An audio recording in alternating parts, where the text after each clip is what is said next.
Bonsoir, je suis le chauffeur que vous avez appelé pour ramener votre ami. Votre carte de crédit ne passe pas. Entrez. L'erreur qu'ils ont faite, c'est de tuer mon ami. Personne ne s'en sortira.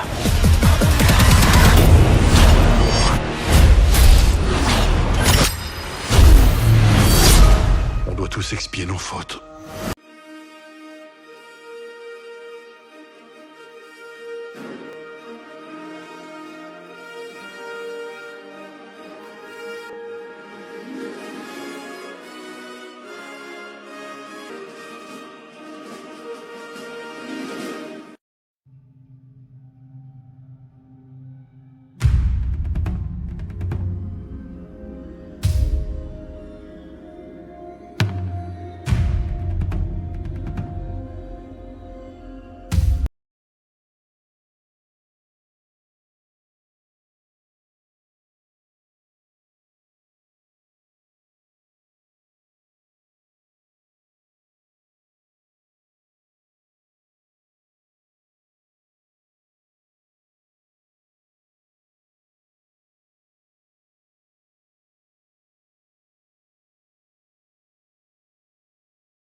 Equalisé 2, analyse et explication complète du film.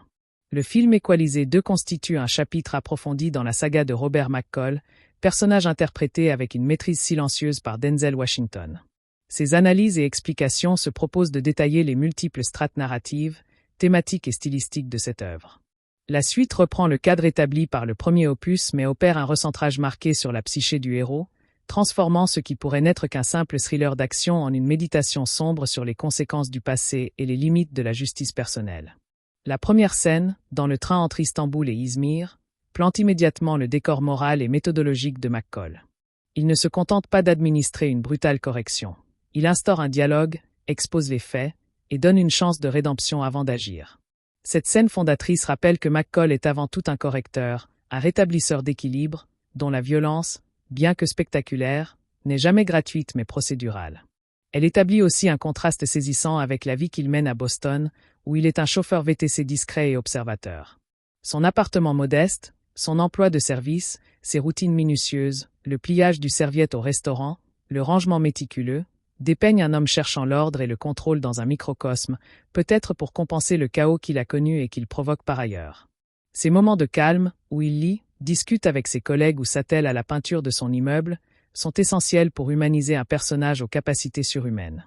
Il montre un individu en quête de normalité et de connexion humaine simple. La relation avec Miles, le jeune voisin artiste prometteur mais en voie de dérive, est le cœur émotionnel du film. McCall devient une figure paternelle de substitution, guidant Miles non par la force mais par la persuasion, l'encouragement et la confiance. Il ne lui donne pas de leçons de combat, mais des leçons de vie, lui offrant des livres comme Les aventures de Huckleberry Finn et l'incitant à regarder au-delà de son quartier. Cette sous-intrigue est cruciale, elle représente l'avenir que McCall espère construire, un legs positif face aux ombres de son passé. L'assassinat de Susan Plummer, joué par Melissa Leo, fonctionne comme le pivot tragique du récit. Susan est son dernier lien tangible avec son ancienne vie, sa seule confidente et amie. Sa mort n'est pas seulement une perte personnelle, c'est une violation de son sanctuaire moral. L'enquête qui suit révèle la mécanique implacable du scénario. Les indices, le grain de sable, la manipulation des données médicales mènent McCall vers une vérité insupportable. La trahison vient de l'intérieur, incarnée par Dave York, son ancien frère d'armes et protégé. Le personnage de Dave York, interprété par Pedro Pascal, est bien plus qu'un simple antagoniste. Il est le miroir déformé de McCall, son propre échec. York représente ce que McCall aurait pu devenir s'il avait succombé à la cupidité ou au cynisme. Leur relation passe d'une fraternité d'armes à une rivalité mortelle, ajoutant une dimension profondément personnelle et douloureuse au conflit. La scène où McCall confronte York dans sa maison de la banlieue cossue est chargée de cette tension tragique. Ce n'est pas un ennemi anonyme, mais un ami perdu. Les missions secondaires de rééquilibrage que McCall mène en parallèle de son enquête principale ne sont pas de simples digressions. L'aide apportée au vieil homme en quête de justice pour sa sœur disparue, ou la manière dont il traite l'affaire de la jeune femme agressée, servent de rappel constant de son code. Elles maintiennent l'équilibre moral du personnage, empêchant sa quête de vengeance de le consumer entièrement. Elles sont les preuves tangibles de sa philosophie, protéger ceux qui ne peuvent se protéger eux-mêmes. Le film explore avec acuité le thème de la justice face à la vengeance. McCall, en tant que équalisé, se veut un instrument de justice extralégale. Cependant, la mort de Suzanne le plonge dans une sphère plus personnelle et émotionnelle. La frontière entre le juste châtiment et la vengeance sanglante devient floue. Le film ne juge pas explicitement cette évolution, mais la met en scène dans toute sa violence froide, notamment lors de l'élimination méthodique des anciens membres de l'équipe. Le passé est un personnage à part entière dans Equalisé 2. Il hante chaque plan. McCall est littéralement rattrapé par les conséquences de ses anciennes missions et des choix de ceux qu'il a formés. La responsabilité, directe ou indirecte, est un fardeau constant. Le film suggère que l'on ne peut échapper à son histoire, mais que l'on peut tenter d'en corriger les effets, de rééquilibrer ses propres erreurs à travers des actions présentes. La réalisation d'Antoine Fuqua apporte une signature visuelle distincte. Les séquences d'action sont chorégraphiées avec une précision clinique, privilégiant l'efficacité brutale et la conscience spatiale de McCall. La scène du combat dans la voiture est un modèle du genre, exploitant l'espace confiné pour créer une tension palpable. Fuqua alterne ces moments de haute intensité avec des séquences plus contemplatives, où le silence et le regard de Washington en disent long sur l'état intérieur du personnage. Le climax du film, se déroulant lors d'un ouragan dans la ville côtière fictive de Marshport, est un choix esthétique et symbolique puissant. La tempête extérieure reflète la tempête intérieure qui fait rage en McCall et en York. Elle isole les protagonistes dans un espace hors du temps, un purgatoire où leur conflit doit trouver sa résolution. La ville déserte et balayée par les vents et la pluie devient une arène mythique, un décor expressionniste pour l'affrontement final. La musique de Harry Gregson Williams accompagne parfaitement cette dualité. Les thèmes pour McCall mélangent des éléments électroniques pulsatifs, évoquant sa concentration et sa méthode, avec des passages orchestraux plus mélancoliques qui parlent de sa solitude et de son fardeau. Les moments avec Miles sont souvent soulignés par des mélodies plus chaleureuses, à la guitare ou au piano, signifiant l'étincelle d'espoir et d'humanité que représente ce lien. La performance de Denzel Washington est l'élément central autour duquel tout gravite. Il incarne McCall avec une économie de moyens impressionnante. Sa violence est d'autant plus terrifiante qu'elle émane d'un calme absolu. Ces moments d'humanité, comme lorsqu'il discute avec sa collègue du travail ou qu'il admire une peinture de Miles, sont empreints d'une sincérité qui évite tout sentimentalisme. Ils donnent au personnage une dignité et une profondeur qui transcendent souvent le matériau du scénario. La réception critique mitigée mais l'adhésion du public souligne la nature du film. Certains critiques ont pu lui reprocher une intrigue moins serrée que le premier volet ou un rythme parfois inégal entre les missions secondaires et l'intrigue principale. Cependant, le public a largement répondu présent, séduit par le charisme de Washington, la satisfaction narrative de voir un héros compétent faire justice et les scènes d'action efficaces. En définitive, Equalisé 2 est une suite qui assume et développe l'identité de son prédécesseur. Il creuse la psychologie de son héros solitaire, l'enfermant dans un dilemme moral plus personnel et douloureux. En introduisant la trahison d'un ancien partenaire, le film ajoute une couche tragique à la mythologie de McCall. Il n'est plus seulement le justicier venu de l'extérieur, il est désormais aux prises avec les démons qu'il a, en partie, créés lui-même. Le film pose ainsi les bases d'une réflexion sur l'héritage et la rédemption, tout en offrant le divertissement d'action rigoureux et stylisé attendu de la franchise. C'est un chapitre nécessaire dans l'évolution de Robert McCall, le confrontant à son passé pour peut-être, à travers des figures comme Miles, envisager un avenir différent. Et la métaphore de la tempête comme élément cathartique trouve sa pleine expression dans l'ultime confrontation. Les éléments déchaînés nettoient symboliquement le passé violent, purgeant la trahison par un affrontement dépouillé de tout artifice. Cette bataille dans les ruelles inondées et les maisons éventrées possède une qualité archaïque, un règlement de compte primordial où seuls les instincts de survie et la justesse des motivations importent. La violence y atteint une brutalité quasi désespérée, très éloignée des chorégraphies cliniques du début, signe que McCall est touché au plus profond de son être. L'utilisation du milieu naturel hostile comme allié et obstacle démontre l'ingéniosité tactique des protagonistes, mais aussi leur réduction à l'état de forces élémentaires s'affrontant. La résolution du conflit avec Miles, qui choisit finalement la voie de l'art et des études, offre une conclusion optimiste et nécessaire à l'arc narratif du film. Ce jeune homme représente le futur que McCall, par ses actions en partie destructrices, cherche paradoxalement à préserver. La scène où Miles termine sa fresque murale, transformant un lieu banal en œuvre d'art, est une réponse visuelle et émotionnelle à la violence qui l'entoure. McCall, en spectateur silencieux et admiratif, voit concrètement le fruit de son mentorat, une création là où sa vie a été marquée par la destruction. Cette relation réussit à éviter les écueils du sentimentalisme pour incarner une lueur d'espoir crédible et touchante. L'analyse de la bande-son révèle une stratification minutieuse des émotions. Les séquences d'enquête sont souvent accompagnées de nappes électroniques froides et pulsatives, évoquant l'esprit analytique et implacable de McCall. À l'inverse, les moments de tension extrême peuvent paradoxalement s'accompagner de silences musicaux, laissant place au bruit diégétique amplifié au la pluie, le vent, les respirations pour immerger le spectateur dans l'instant présent. Les thèmes associés à Suzanne Plummer sont empreints d'une mélancolie douce, souvent portés par des cordes, rappelant la perte et la mémoire qui motivent la quête principale. La direction d'acteur d'Antoine Fuqua permet à chaque personnage secondaire de trouver une résonance. Le vieil homme, Sam Rubenstein, n'est pas une simple victime mais un homme épuisé par un deuil infini, dont la dignité touche McCall.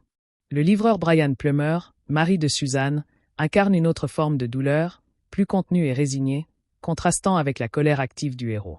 Même les antagonistes secondaires, comme les anciens membres de l'équipe, sont brièvement esquissés avec des détails qui suggèrent des vies banales recelant un passé monstrueux, ajoutant une couche de réalisme sinistre à leurs conditions. La structure narrative en toile d'araignée, où McCall est le point central connectant des histoires apparemment disjointes, reflète sa vision du monde. Il perçoit les fils invisibles de l'injustice et les tire à lui pour les trancher. Chaque mission secondaire, chaque interaction avec un passager ou un voisin, tisse la toile de sa nouvelle identité civile, tout en révélant progressivement le fil principal de la trahison.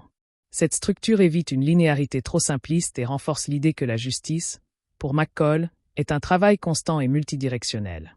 Le traitement de l'espace urbain est un personnage à part entière dans le film. Boston n'est pas seulement un décor, mais un territoire morcelé. L'appartement modeste de McCall, le luxueux domicile de Dave York, le quartier en gentrification où vit Miles, et la ville fantôme de Marchport, chaque lieu définit un état d'esprit, une classe sociale, un rapport au monde. Le travail de McCall comme chauffeur VTC lui permet de traverser toutes ces frontières invisibles, faisant de lui un observateur mobile et privilégié des inégalités de la ville, alimentant sans cesse sa mission. Et la dimension philosophique du film s'incarne dans les références littéraires. La lecture de À la recherche du temps perdu de Marcel Proust n'est pas un détail anodin.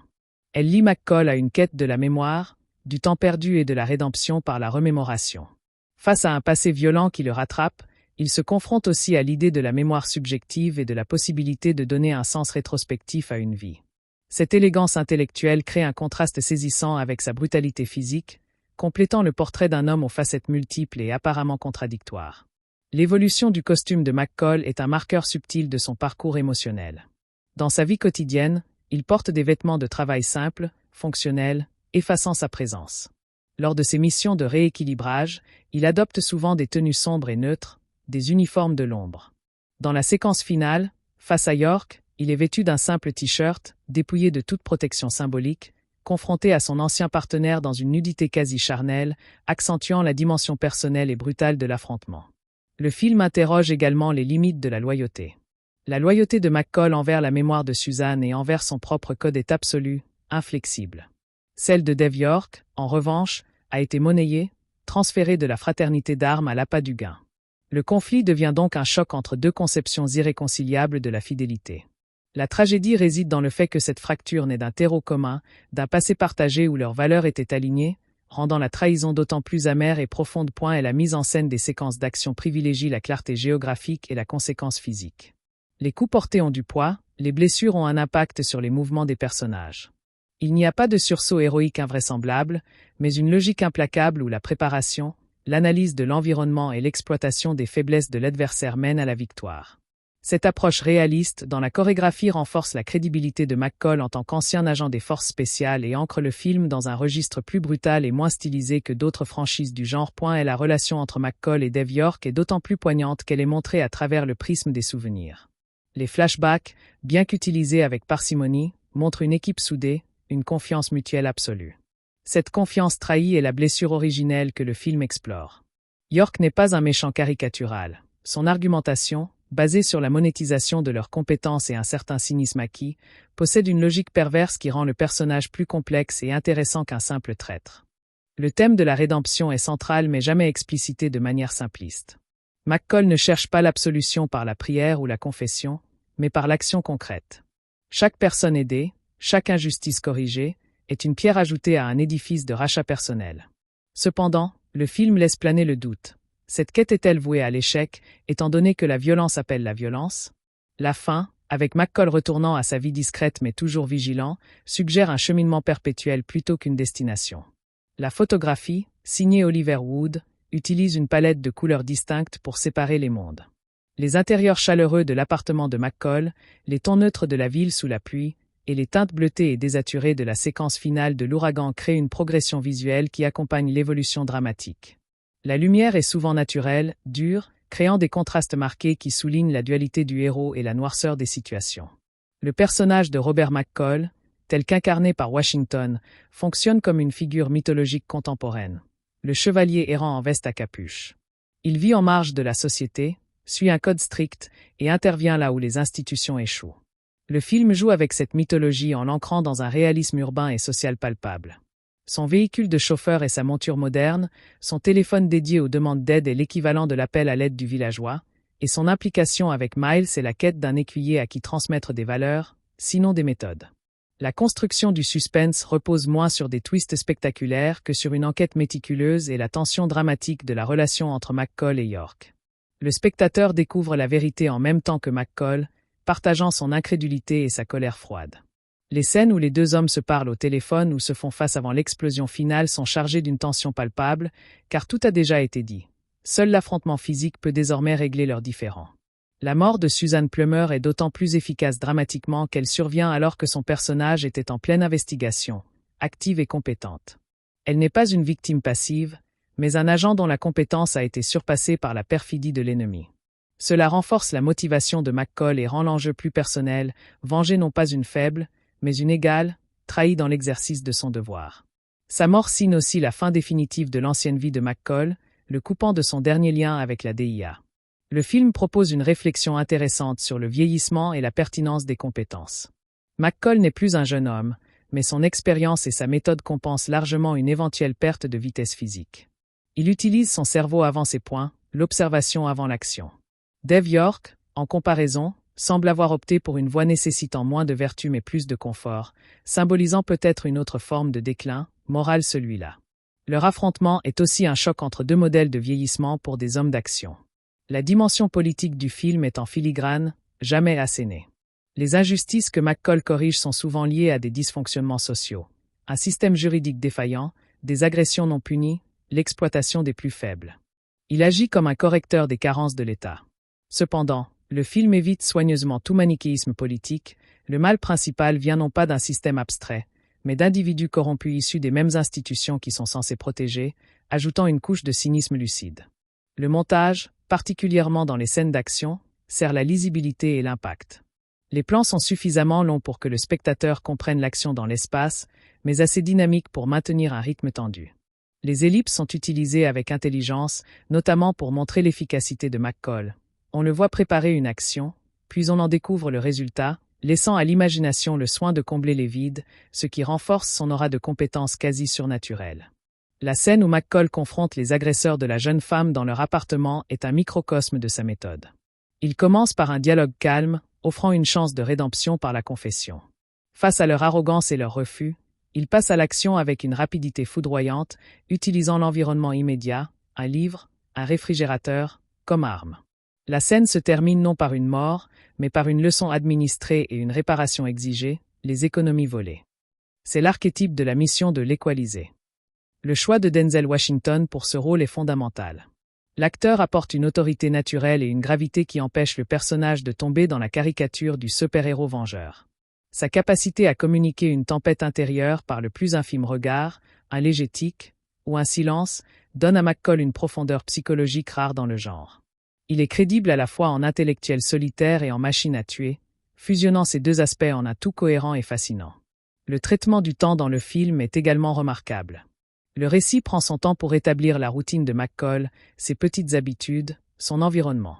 Cette lenteur initiale rend le bouleversement causé par la mort de Suzanne d'autant plus violent. Par la suite, le temps semble à la fois s'accélérer, dans la frénésie de l'enquête et de la vengeance, et se figer, dans les moments de tension extrême ou de réflexion silencieuse. Le temps de l'ouragan, enfin, est un temps hors du temps, cyclonique et clos. La question de l'identité est cruciale. Qui est Robert McCall? Un ancien agent, un veuf, un chauffeur, un justicier, un mentor. Le film montre que son identité est une somme de ses rôles, avec peut-être le désir de laisser la part justicier derrière lui, au profit de la part mentor. Mais le passé le rattrape et le force à endosser à nouveau l'identité qu'il cherchait à dépasser. Son combat est aussi un combat pour le contrôle de sa propre narrative, pour définir qui il sera dans ses actes ultimes. La musique diégétique, celle qui provient de l'univers du film, est aussi soigneusement choisie. Les morceaux de jazz que McCall écoute parfois dans sa voiture évoquent une certaine mélancolie et une sophistication qui correspondent à sa personnalité.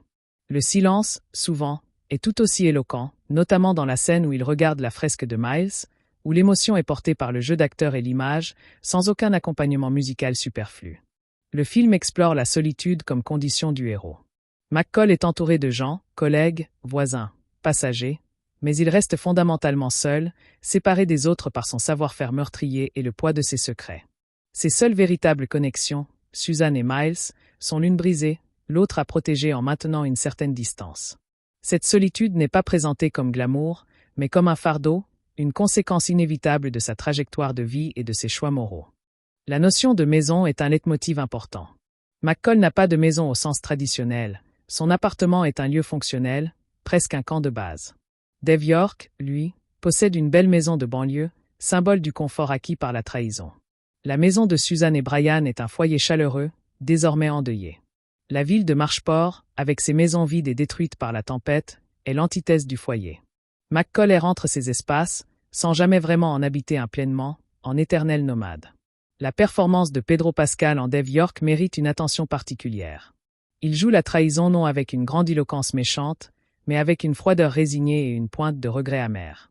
On perçoit chez lui l'homme qui a fait un choix pragmatique et qui en assume les conséquences mortelles, sans plaisir mais sans remords véritable. Sa confrontation avec McCall est d'autant plus forte qu'elle oppose deux styles de jeu contrastés. L'intériorité fulgurante de Washington face à la froideur calculatrice de Pascal. Le scénario construit intelligemment des parallèles entre les histoires. L'enquête de Suzanne sur l'assassinat du couple à Bruxelles fait écho aux méthodes de McCall, mais dans un cadre légal. La manipulation des preuves par l'équipe de York rappelle les manipulations que McCall opère pour piéger ses proies. La quête de vérité du vieux Sam Rubenstein est une version civile et désespérée de la quête de vengeance de McCall. Ces échos tissent une cohérence thématique à l'ensemble du récit. La direction artistique contribue grandement à l'atmosphère. L'intérieur de l'appartement de McCall, avec ses livres soigneusement rangés, sa table de travail minimaliste et la peinture inachevée du bâtiment, parle d'un esprit ordonné en quête de beauté simple. À l'opposé, le repère de l'équipe de York, ou le laboratoire de falsification des preuves, évoque un monde clinique, froid, déshumanisé, où la vie est une donnée à manipuler. Chaque décor est une extension psychologique de ses occupants. Le film ne glorifie pas la violence. Même si les scènes d'action sont captivantes, elles montrent toujours la laideur et la brutalité de l'acte. Les morts ne sont pas propres, les blessures sont montrées, les conséquences psychologiques sont suggérées, notamment à travers le personnage de Brian, veuf. La vengeance de McCall, bien que compréhensible, le plonge dans une boucherie qui semble l'éloigner encore un peu plus de la normalité à laquelle il aspire, creusant son isolement. Le personnage de Miles permet aussi d'aborder des thèmes sociaux plus larges, comme la gentrification, la tentation de la rue pour les jeunes talents et l'importance des modèles positifs. Son histoire évite les clichés grâce à la subtilité de l'interprétation et à la nature de sa relation avec McCall, basée sur le respect mutuel et l'art plus que sur la pitié ou un sauvetage paternaliste. McCall ne lui donne pas d'argent, il lui donne des outils pour penser et voir le monde différemment. La tension entre le destin et le libre arbitre est sous-jacente. McCall était-il destiné à cette vie de justicier solitaire à cause de son passé? Pouvait-il échapper au retour du refoulé que représente Dave York? Le film suggère que nos choix passés déterminent largement notre champ d'action présent. Cependant, le personnage conserve une marge de manœuvre. Son choix d'aider les autres, son choix de prendre Miles sous son aile, et son choix final de faire face à York plutôt que de fuir. Il sculpte son destin à l'intérieur d'un cadre contraint. La métaphore du rééquilibrage est à prendre au sens large. Il ne s'agit pas seulement de rendre la monnaie de leurs pièces à des criminels, mais de rétablir un équilibre moral, social, et même cosmique à une échelle minuscule. Chaque action de McCall est une tentative de corriger une asymétrie dans la balance de la justice. Le film dans son ensemble est la narration du plus grand déséquilibre qu'il ait à affronter. La trahison d'un frère d'armes qui nécessite une correction définitive et terrible. L'utilisation des nouvelles technologies est intéressante dans sa dualité. D'un côté, McCall les utilise avec parcimonie et efficacité, recherche, communication sécurisée. De l'autre, l'équipe de York les utilise à grande échelle pour surveiller, manipuler et tuer. La technologie est montrée comme un outil neutre, dont la moralité dépend de l'utilisateur. McCall, l'homme d'action traditionnel, l'intègre sans en devenir dépendant, conservant ses méthodes artisanales au milieu du monde numérique. La scène du restaurant, où McCall dîne avec Brian Plummer après la mort de Suzanne, est un moment de douleur contenu magnifiquement joué. Les non-dits, les regards, les silences chargés en disent plus qu'un long dialogue. On y voit McCall endosser un rôle de soutien, lui qui est habitué à agir, impuissant face à une douleur qu'aucune vengeance ne pourra réellement apaiser. C'est une scène clé pour montrer les limites de son pouvoir. Il peut punir les coupables, mais il ne peut pas réparer les cœurs brisés. Le film appartient au sous-genre du vieux lion, montrant un héros âgé mais toujours extrêmement dangereux, confronté à un monde qui a changé. Cependant, il évite le côté passéiste ou réactionnaire parfois associé à ce thème. McCall ne se plaint pas du monde moderne, il l'utilise, l'observe et intervient dans ses dysfonctionnements. Sa sagesse et son expérience sont ses armes principales, le rendant peut-être plus redoutable que dans sa jeunesse, car il n'a plus rien à prouver, seulement à accomplir. La structure en 3 actes est respectée mais fluidifiée par les digressions humanistes. Le premier acte établit l'univers et le personnage, le pivot étant la mort de Suzanne.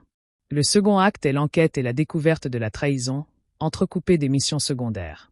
Le troisième acte est la préparation et l'exécution de la vengeance, culminant dans la tempête. Cette structure classique offre un cadre solide qui permet au film d'explorer ces thèmes sans perdre le spectateur en route. Le costume de Suzanne Plummer, lors de sa dernière apparition, est aussi un indice visuel. Vêtue sobrement, en mission, elle incarne la compétence professionnelle. Sa mort violente dans ce cadre professionnel souligne la perversion de l'univers qu'elle investiguait, un monde où les règles du jeu loyal entre agents ont été abolies au profit du profit et du meurtre commodément maquillé. Sa mort est le signe que l'ancien code, auquel McCall se raccroche, a déjà été piétiné par ceux qui l'a formé. Le montage sonore mérite des éloges pour son réalisme et son impact. Le bruit sec d'un coup porté, le cliquetis caractéristique du pistolet d'alarme modifié par McCall, le grondement de l'ouragan, le silence soudain avant une explosion. Chaque effet sonore est travaillé pour servir à la fois le réalisme, l'immersion et l'émotion. La bande-son est un partenaire à part entière de la narration, guidant l'attention et renforçant la tension sans jamais l'asphyxier. La philosophie de McCall pourrait se résumer à une forme d'existentialisme appliqué. Il ne croit pas en une justice divine ou institutionnelle infaillible, il constate l'injustice et décide d'agir, assumant pleinement les conséquences de ses actes. Il se crée lui-même à travers ses choix répétés d'intervenir.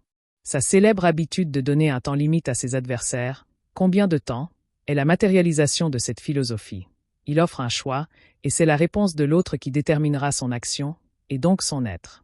Le personnage de Dave York permet d'explorer la banalité du mal dans le contexte de l'espionnage. Son équipe n'est pas composée de fanatiques, mais de professionnels qui ont rationalisé leur basculement. Il parle de contrat, de nettoyage, utilisant un jargon corporatif pour désigner l'assassinat. York lui-même mène une vie de famille normale en banlieue. Cette normalité de surface rend leur crime d'autant plus terrifiant.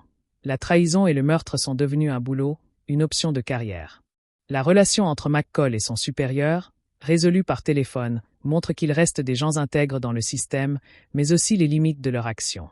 Ils peuvent fournir des informations, mais l'action directe, le rééquilibrage final, appartient à McCall, en dehors de toute légalité. Cette dialectique entre l'action institutionnelle et l'action individuelle est au cœur du film, sans qu'une réponse définitive ne soit donnée, sinon la démonstration de l'efficacité immédiate, mais solitaire, de McCall. Le film se termine sur une note de continuité plutôt que de conclusion définitive. McCall a vengé Suzanne, éliminé la cellule corrompue, et guidé Miles vers un avenir meilleur. Mais il retourne à son appartement, répond à une nouvelle demande d'aide, et reprend son pinceau pour terminer la peinture du couloir. La boucle est bouclée, mais le cycle est prêt à recommencer.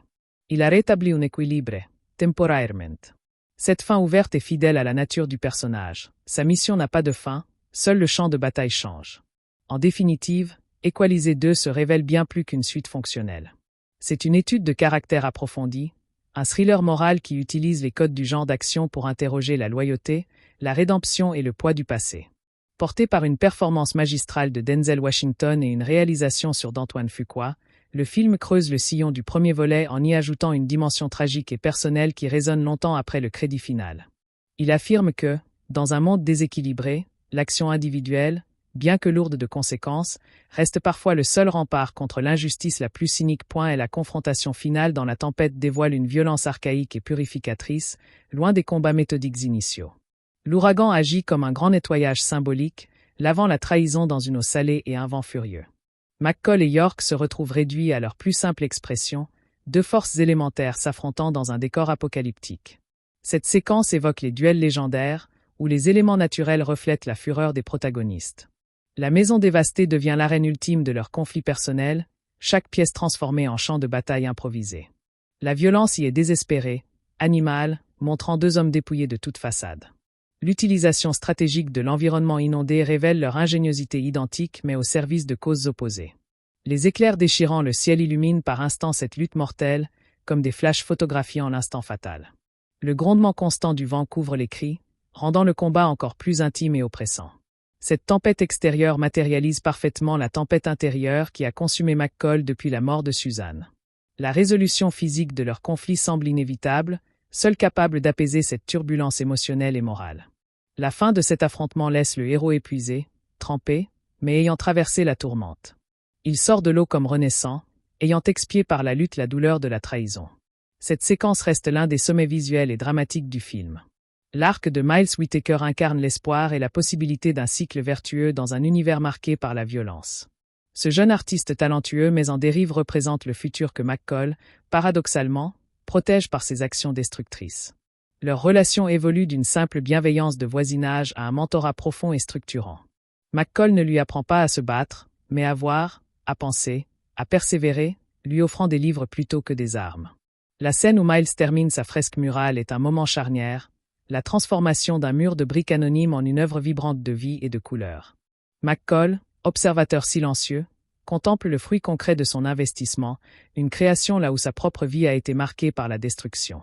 Cette fresque symbolise la beauté qui peut naître de l'investissement patient et de la croyance en autrui.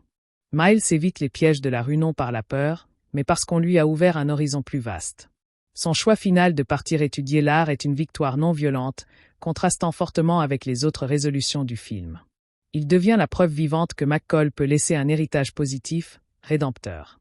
Cette sous-intrigue apporte une respiration émotionnelle essentielle, évitant au film de sombrer dans un nihilisme absolu. Elle montre que la protection des innocents prend parfois la forme d'un encouragement à réaliser son potentiel. Miles part, mais son art reste, marquant le quartier de son empreinte, tout comme McCall y a marqué la sienne différemment. Leur lien, bien que non filial, possède une authenticité et une tendresse qui enrichissent considérablement le portrait du héros. La bande originale composée par Harry Gregson Williams mérite une analyse approfondie pour son rôle dans la construction des émotions et des dualités du film. Elle fonctionne comme un paysage sonore psychologique, reflétant les états intérieurs de McCall.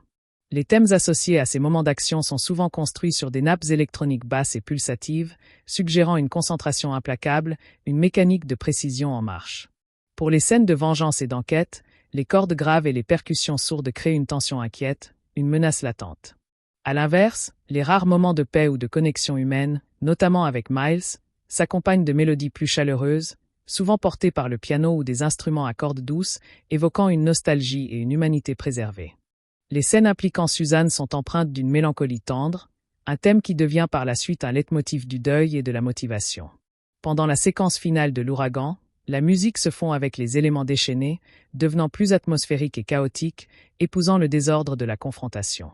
L'absence de musique dans certaines scènes clés, comme les meurtres ou les confrontations silencieuses, est tout aussi éloquente, laissant la place au bruit du vent, de la pluie, ou au silence pesant, accentuant le réalisme brut de l'instant. Cette partition sait se faire discrète pour servir la narration, tout en offrant des thèmes mémorables qui renforcent l'identité émotionnelle du film. Elle est un partenaire narratif à part entière, guidant subtilement la perception du spectateur sans jamais l'écraser. La direction d'acteur d'Antoine Fuqua permet à chaque personnage, même secondaire, de posséder une épaisseur et une crédibilité remarquables. Denzel Washington, en pilier central, offre une performance magistrale de retenue et d'intensité contenue. Chaque micro-expression, chaque regard furtif, chaque silence éloquent contribue à construire un personnage d'une profondeur rare dans le genre. Pedro Pascal, en Dave York, joue la froideur calculée et la lassitude du traître avec une nuance qui évite la caricature. On perçoit chez lui les restes d'une camaraderie éteinte et le pragmatisme cynique qui l'a remplacé. Melissa Leo, dans son bref rôle, incarne une Suzanne Plummer à la fois professionnelle aguerrie et amie loyale, rendant sa perte d'autant plus palpable. Ashton Sanders donne à Miles une vulnérabilité et une détermination touchantes, évitant les stéréotypes du jeune de quartier difficile. Les seconds rôles, comme Bill Pullman en Brian Plummer endeuillé et résigné, ou Orson Béant en vieux Sam Rubenstein épuisé par le chagrin, apportent chacun leur note d'humanité fragile. Même les antagonistes de l'équipe de York sont rapidement esquissés, avec des détails qui suggèrent des vies banales recelant un passé sombre. Cette attention portée à chaque interprétation ancre le film dans un réalisme psychologique qui sert de contrepoids à la dimension mythique du héros. Les dialogues sont souvent économes, laissant aux acteurs le soin de communiquer l'essentiel par leur présence et leur jeu non verbal. Cette confiance dans le talent des interprètes est une marque de fabrique de la collaboration Fuqua-Washington. La structure narrative du film adopte une forme en toile d'araignée, avec Robert McCall au centre connectant des histoires a priori distinctes. Cette structure reflète sa perception du monde. Il discerne les fils invisibles de l'injustice et les tire à lui pour les trancher. Chaque course en VTC, chaque interaction avec un voisin, chaque observation discrète est un fil qui peut mener à une mission. Les histoires secondaires, Sam, la jeune femme agressée, ne sont pas de simples parenthèses. Elles tissent la toile de sa nouvelle identité civile et de son code moral. En parallèle, le fil principal de l'enquête sur la mort de Suzanne se déroule, plus épais et plus sombre, convergeant vers le centre qu'est la vérité sur Dave York. Cette construction évite une linéarité trop simpliste et renforce l'idée que la justice, pour McCall, est un travail constant, multidirectionnel et protéiforme. Elle montre aussi comment sa vie normale et sa vie d'agent sont désormais inextricablement liées. Chaque aspect alimente l'autre. Le film réussit le pari de maintenir une tension narrative principale tout en intégrant des micro-récits satisfaisants qui enrichissent l'univers et la psychologie du héros. Cette structure en écho donne aussi une impression de fourmillement, de vie grouillante autour de McCall, où le bien et le mal se côtoient dans le quotidien le plus banal.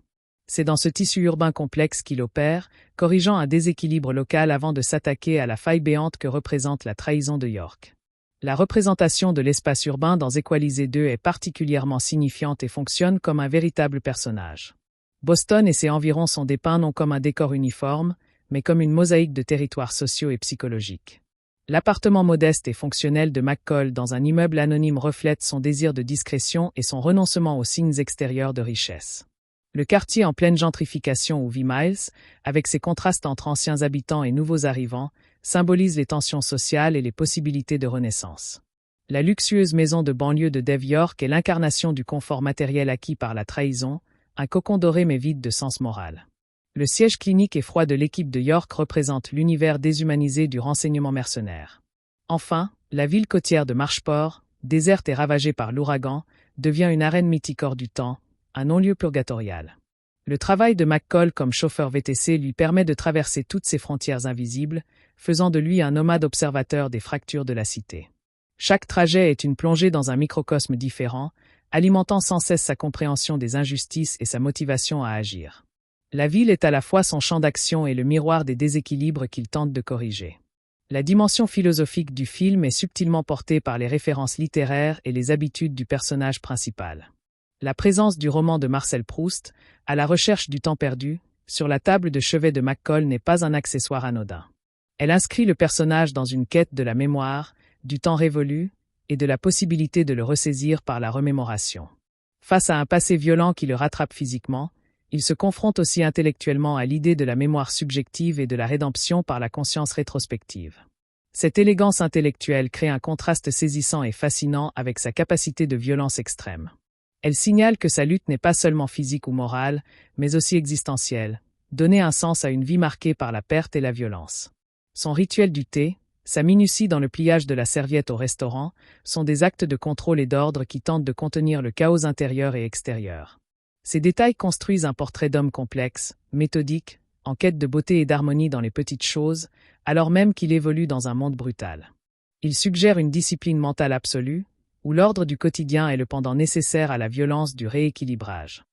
Cette profondeur philosophique distingue le personnage de McCall de nombreux autres justiciers cinématographiques. L'évolution de la garde-robe de Robert McCall est un marqueur visuel subtil mais significatif de son état émotionnel et de ses engagements. Dans sa vie quotidienne de chauffeur, il porte des vêtements simples, fonctionnels, souvent sombres ou neutres, qui le fondent dans la masse urbaine et effacent sa singularité. Pour ses missions de rééquilibrage, il adopte fréquemment une tenue quasi uniforme, veste sobre, pantalon foncé, des vêtements qui permettent le mouvement tout en restant discret, des habits de travail pour l'ombre. Lors de la confrontation ultime avec Dave York dans La Tempête, il est vêtu d'un simple t-shirt sombre et trempé, dépouillé de toute couche protectrice symbolique. Cette nudité vestimentaire accentue la dimension personnelle, presque charnelle, de l'affrontement. Ce n'est plus l'agent contre l'agent, mais l'homme contre l'homme, l'ami contre l'ami trahi. Après la résolution du conflit, lorsqu'il retourne à sa vie et achève la peinture du couloir, il revient à des vêtements civils simples, signifiant un retour à sa façade normale, mais désormais avec la connaissance que l'équilibre est toujours précaire. La garde-robe de Suzanne, toujours professionnelle et sobre, souligne son intégrité et son dévouement à sa mission. Celle de Dave York, notamment dans sa maison, est plus décontractée, bourgeoise, reflétant le confort acquis. Ces choix vestimentaires contribuent à la caractérisation des personnages et à la narration visuelle sans nécessité de dialogues explicatifs. La réalisation des séquences d'action par Antoine Fuqua se distingue par son souci de clarté géographique, de réalisme physique et de progression dramatique. Contrairement à de nombreux films du genre qui privilégient le montage haché et les mouvements de caméra frénétiques, Fuqua opte souvent pour des plans plus larges et des séquences plus longues qui permettent aux spectateurs de comprendre l'espace et la chorégraphie du combat. La violence est présentée comme efficace, brutale et chargée de conséquences. Les coups portés ont du poids, les blessures affectent les mouvements des personnages et la fatigue se fait sentir. McCall n'est pas un super-héros invincible. Il utilise principalement l'effet de surprise, l'analyse de l'environnement et l'exploitation des faiblesses de l'adversaire. La scène du combat dans la voiture est un modèle du genre, exploitant l'espace confiné pour créer une tension palpable et une inventivité dans l'utilisation des objets du quotidien. La scène de l'appartement des agresseurs montre sa méthode, d'abord le dialogue et l'offre de rédemption, puis une action foudroyante et pédagogique. L'approche finale dans La Tempête est plus chaotique, reflétant la nature désespérée de l'affrontement. Cette évolution dans le style des combats accompagne l'évolution émotionnelle de McCall, passant du correcteur méthodique à l'homme blessé cherchant une résolution définitive et violente. La relation entre McCall et Dave York est le cœur tragique du film, et sa construction repose sur l'économie de moyens et la puissance des non-dits. Leurs passés communs ne sont montrés qu'à travers de brefs flashbacks ou des allusions, suffisant pour établir une fraternité d'armes et une confiance absolue aujourd'hui brisée. Leur confrontation moderne est d'autant plus puissante qu'elle est teintée d'une tristesse résignée des deux côtés. York n'essaie pas vraiment de justifier moralement ses actes, il les explique par un pragmatisme cynique et une vision transactionnelle de leurs compétences. McCall, de son côté, ne cherche pas à le ramener à la raison, mais à lui faire prendre conscience de l'ampleur de sa trahison, notamment envers Suzanne.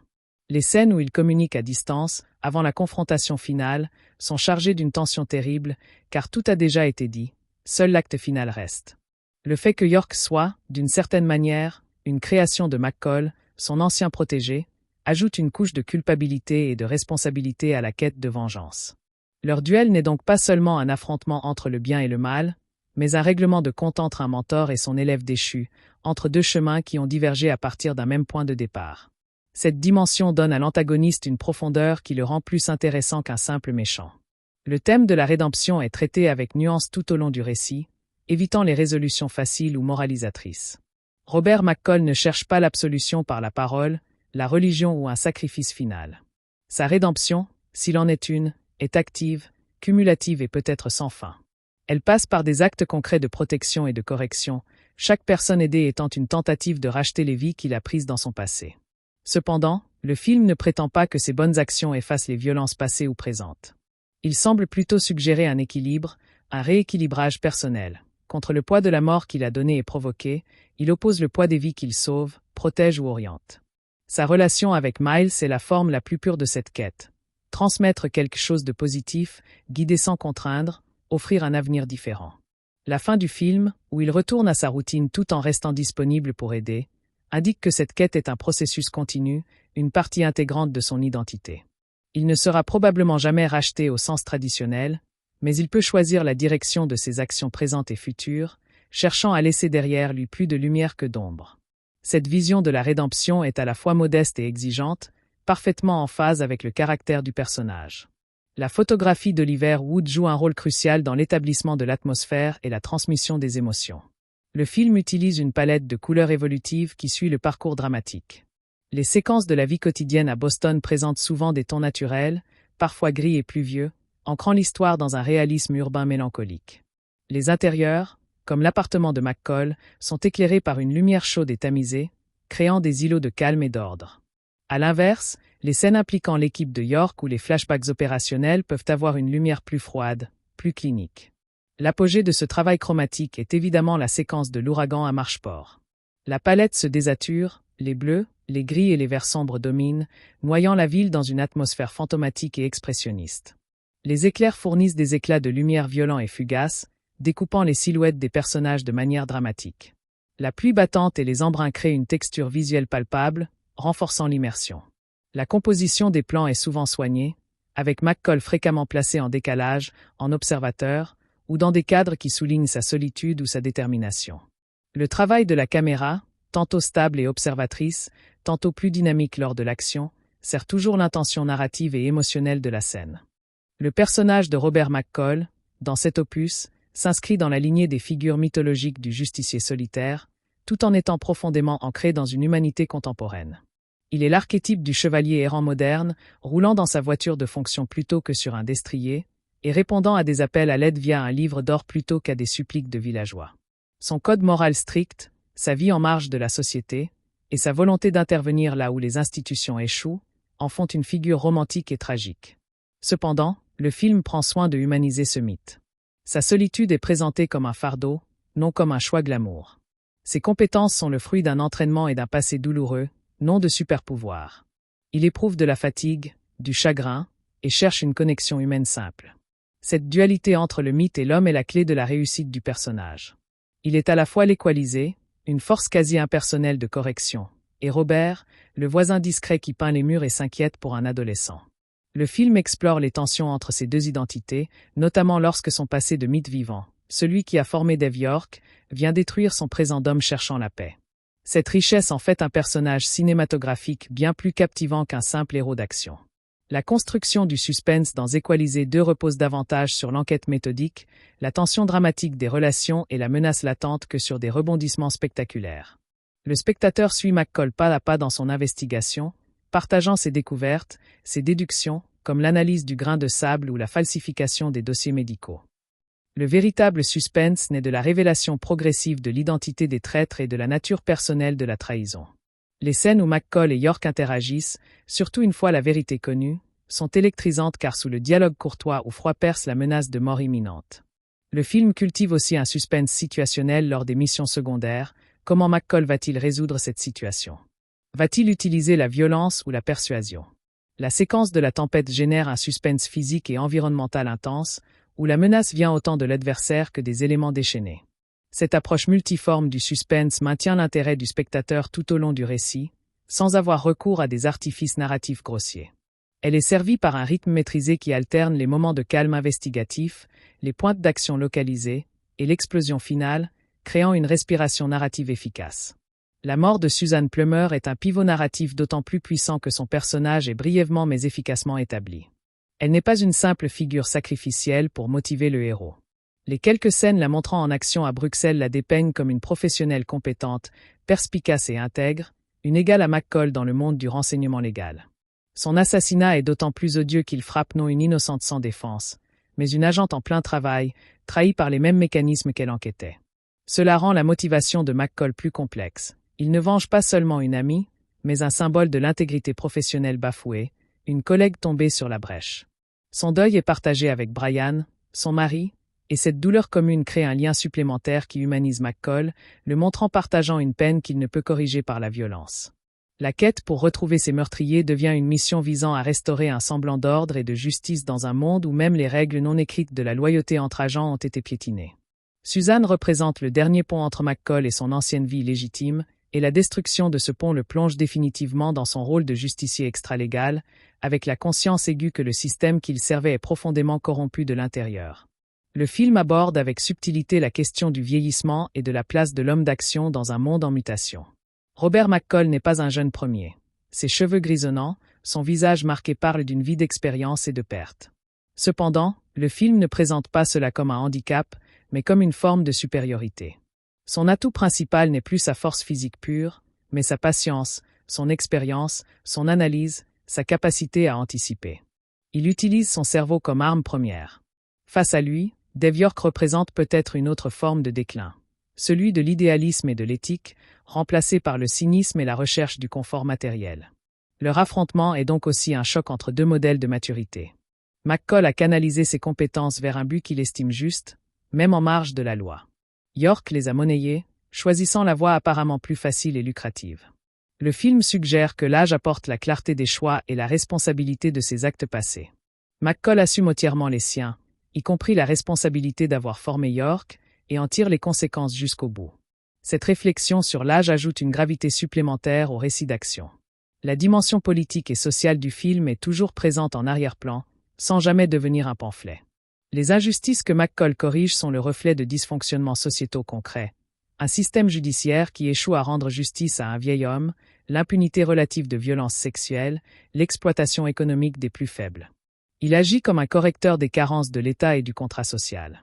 Cependant, le film est lucide. Le mal principal ne vient pas d'un système abstrait ou d'une idéologie, mais d'individus corrompus issus des mêmes institutions censées protéger, les services de renseignement. Cette corruption est motivée par l'appât du gain personnel bien plus que par une conviction politique. Cette approche évite le manichéisme et ancre le conflit dans une réalité plus pessimiste et peut-être plus crédible. Les pires menaces viennent souvent de l'intérieur, de ceux qui ont trahi la confiance et les idéaux pour servir leurs intérêts. McCall, en tant qu'ancien insider devenu outsider, est parfaitement placé pour identifier et combattre cette pourriture. Son action est donc à la fois une réponse à des injustices locales et un combat contre la perversion de l'institution qu'il a autrefois servi. Le montage du film, supervisé par Conrad Buff IV, est un modèle d'efficacité narrative et rythmique. Il sert parfaitement la double nature du récit, alternant entre des séquences contemplatives et des moments d'action intenses. Dans les scènes d'enquête et de vie quotidienne, les plans sont souvent plus longs, permettant aux spectateurs de s'imprégner de l'atmosphère et d'observer les détails. Le montage y est fluide, presque invisible. Pour les scènes d'action, le rythme s'accélère, mais le montage préserve toujours une clarté géographique essentielle. On comprend où sont les personnages les uns par rapport aux autres, et l'enchaînement des actions reste lisible. Le film utilise aussi judicieusement l'ellipse. Par exemple, on voit McCall se préparer ou se rendre sur les lieux d'une intervention, puis on découvre le résultat, laissant à l'imagination du spectateur le soin de combler l'action elle-même.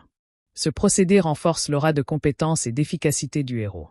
La séquence finale de l'ouragan est un tour de force de montage, entrelaçant les plans des deux hommes se préparant et se traquant, les éléments déchaînés, et les flashbacks de leur fraternité passée, créant un crescendo à la fois émotionnel et physique.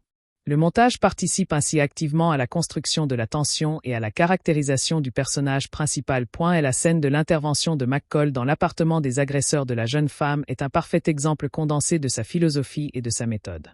Elle commence non par une attaque, mais par un dialogue calme et menaçant. Il expose les faits, donne aux coupables une chance de se racheter par la confession et la restitution, leur offrant un choix moral. Face à leur arrogance, leur mépris et leur refus, il passe à l'action. La violence qui suit est foudroyante, précise, et utilise l'environnement immédiat, un livre lourd, la porte d'un réfrigérateur, comme arme, démontrant son adaptation et son ingéniosité. La scène ne se termine pas par une mise à mort, mais par une leçon administrée dans la douleur et une réparation imposée, la restitution des économies volées de la grand-mère. McCall quitte les lieux en laissant les hommes vivants, mais brisés physiquement et moralement, et en ayant rétabli un ordre économique et moral. Cette séquence est l'archétype de la mission de l'équaliser. Évaluation, offre de rédemption, action corrective proportionnée si nécessaire, et réparation des torts. Elle montre que sa violence, bien qu'extrême, est canalisée par un code et vise un objectif qui dépasse la simple punition. Le choix de Denzel Washington pour incarner Robert McCall est un élément absolument fondamental de la réussite de la franchise. L'acteur apporte à ce rôle une autorité naturelle, une gravité et une crédibilité qui permettent au personnage d'éviter tous les écueils du justicier vengeur caricatural. Sa présence à l'écran est magnétique même dans le silence le plus complet. Il communique une histoire entière, une douleur, une détermination, par le plus infime mouvement des yeux, un léger tic ou une respiration contrôlée. Washington est crédible à la fois en intellectuel solitaire, absorbé dans la lecture de Proust, et en machine à tuer d'une efficacité terrifiante. Il fusionne ces deux aspects en un tout cohérent et fascinant. Sa performance physique, bien que moins démonstrative que dans d'autres rôles, est convaincante. On sent la puissance contenue, l'économie de mouvement de quelqu'un qui ne gaspille aucune énergie. Mais c'est surtout dans les moments calmes, dans ses interactions avec Miles ou avec les personnes qui l'aident, qu'il apporte la profondeur humaine nécessaire pour que le public s'attache au personnage au-delà de ses exploits.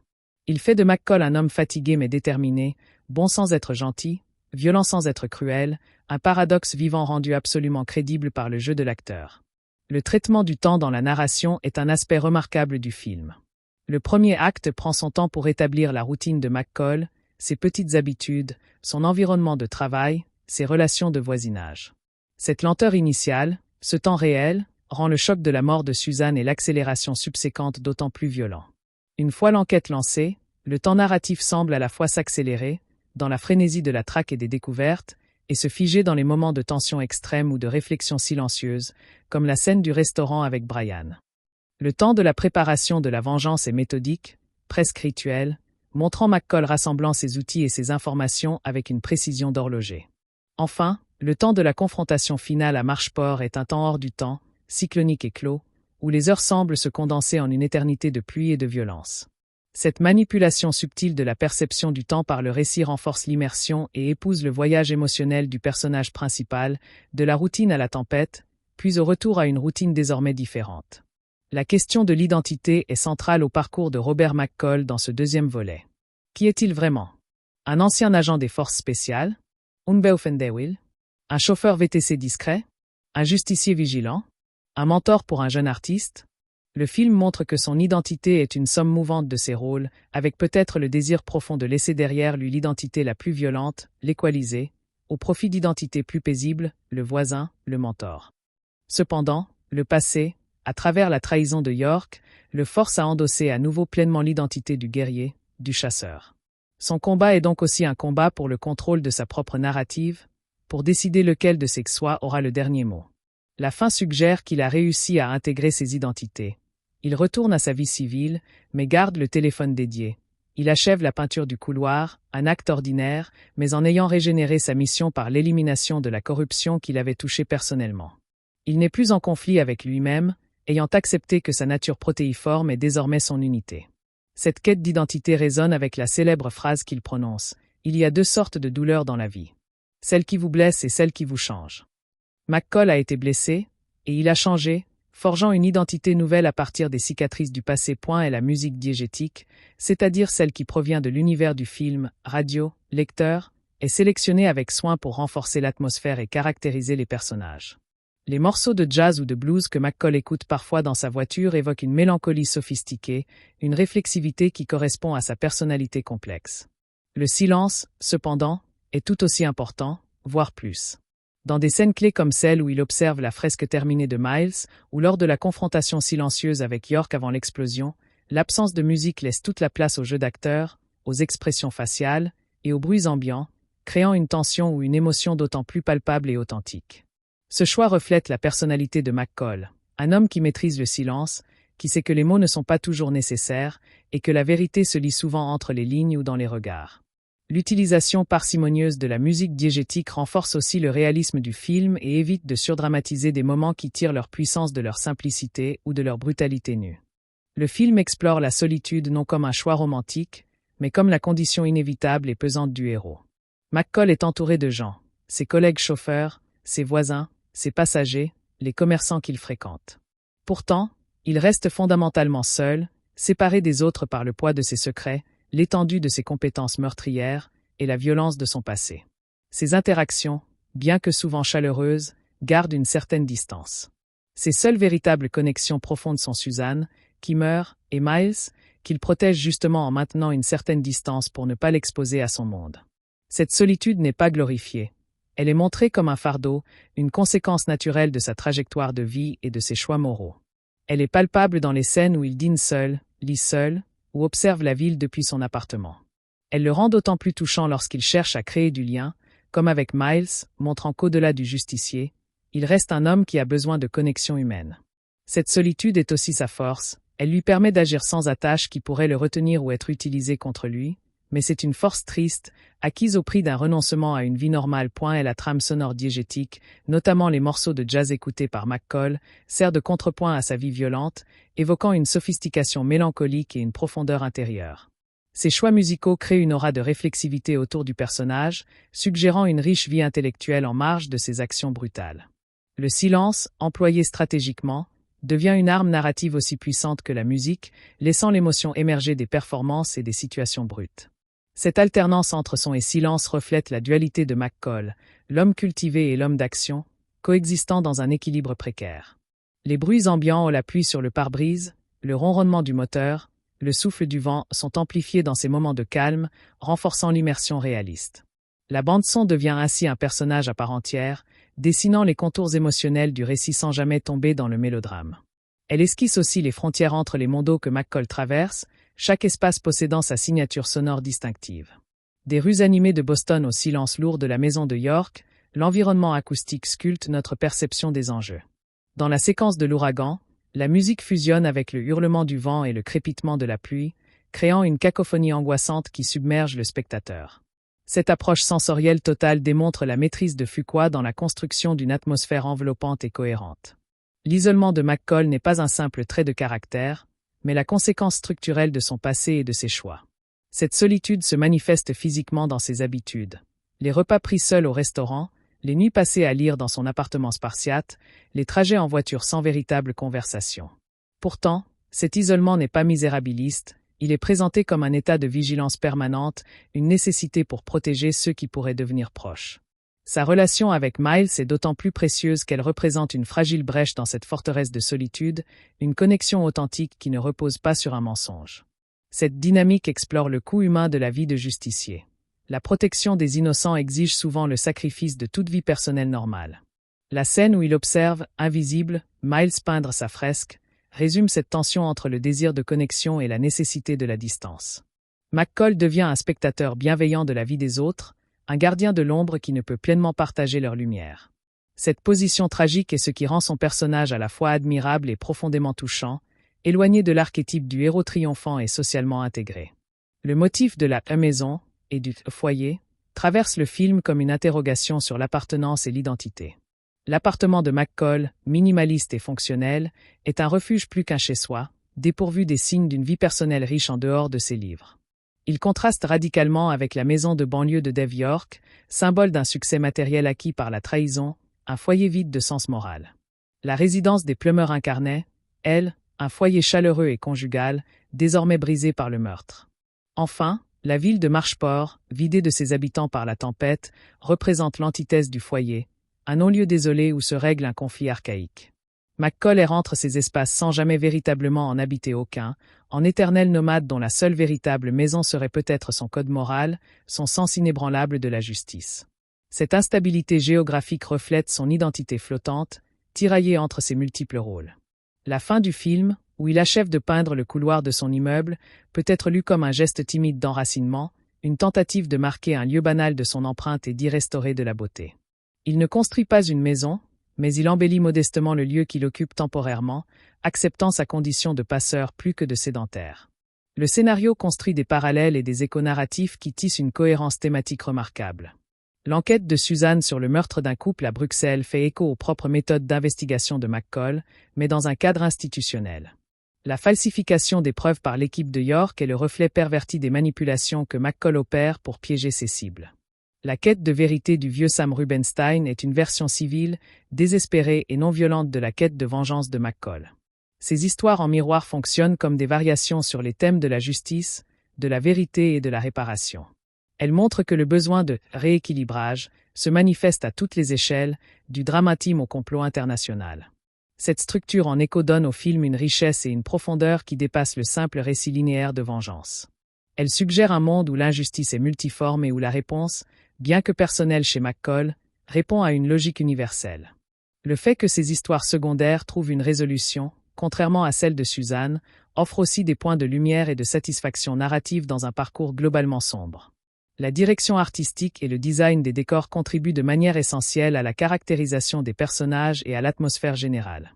L'appartement de McCall, avec ses étagères de livres bien rangées, sa table de travail dépouillée et la vue sur la ville, parle d'un esprit ordonné, intellectuel et en observation permanente. L'absence de photographie personnelle, à part celle de sa femme, souligne son détachement et son deuil inachevé. À l'opposé, le repère de l'équipe de York, avec ses écrans d'ordinateur et son équipement de surveillance high-tech, évoque un monde froid, clinique et déshumanisé, où les vies sont des données. La maison de York, bien décorée mais impersonnelle, ressemble à une page de catalogue, sans âme. Le contraste entre ces espaces et le quartier vivant, parfois décati, où évolue Miles, est frappant. Chaque décor est une extension psychologique de ses occupants, une matérialisation de leurs valeurs et de leurs choix de vie. Même le dîner où McCall se rend régulièrement, avec son ambiance chaleureuse et ses serveuses sympathiques, représente un havre de normalité et de routine sociale simple auquel il s'accroche. Ces choix esthétiques ancrent le film dans un réalisme tangible qui rend les enjeux émotionnels d'autant plus palpables. Le film aborde la violence sans la glorifier, en montrant systématiquement ses conséquences physiques et morales. Les combats sont chorégraphiés pour mettre en avant leur efficacité brutale, mais aussi leur laideur et leur coût humain. Les blessures saignent, les os craquent, les personnages montrent de la douleur et de la fatigue. La vengeance de McCall, bien que présentée comme compréhensible et presque inévitable, le plonge dans une boucherie qui semble l'éloigner encore davantage de la paix intérieure qu'il recherche. La scène où il élimine méthodiquement les anciens membres de l'équipe est dépourvue de triomphalisme. Elle est présentée comme une tâche sombre et nécessaire, un nettoyage dont il assume le poids. Le film ne juge pas explicitement cette violence, mais il ne la célèbre pas non plus aveuglément. Il la présente comme la conséquence tragique d'un monde corrompu où les canaux officiels de justice ont failli ou ont été pervertis. La violence de McCall est une violence réactive, défensive dans son essence, défense des innocents, défense de la mémoire de Suzanne, mais elle finit par le définir malgré lui, creusant son isolement et le marquant à jamais. L'histoire de Miles Whittaker fonctionne comme un vecteur essentiel pour explorer des thèmes sociaux plus larges sans lourdeur didactique. Son quartier en gentrification, entre anciens habitants et nouveaux arrivants plus aisés, esquisse les tensions économiques et culturelles des villes modernes. Son talent artistique et sa tentation par la rue évoquent les difficultés des jeunes issus de milieux modestes à trouver leur voie et à croire en leur avenir. Le mentorat de McCall ne prend pas la forme d'un sauvetage financier ou paternaliste, mais d'un investissement intellectuel et moral. Il lui offre des livres, des conversations, une confiance inébranlable. Il ne lui dit pas quoi faire, mais l'encourage à voir plus loin, à valoriser son talent et à faire des choix responsables. Cette relation évite ainsi les clichés du « sauveur blanc » ou du modèle autoritaire. McCall devient un passeur, ouvrant des portes que Miles devra franchir par lui-même. Cette sous-intrigue apporte une note d'espoir et de construction positive qui contrebalance la destruction inhérente à l'intrigue principale. Elle montre que le rééquilibrage peut aussi passer par la transmission et l'éducation, des armes non violentes mais puissantes pour façonner l'avenir.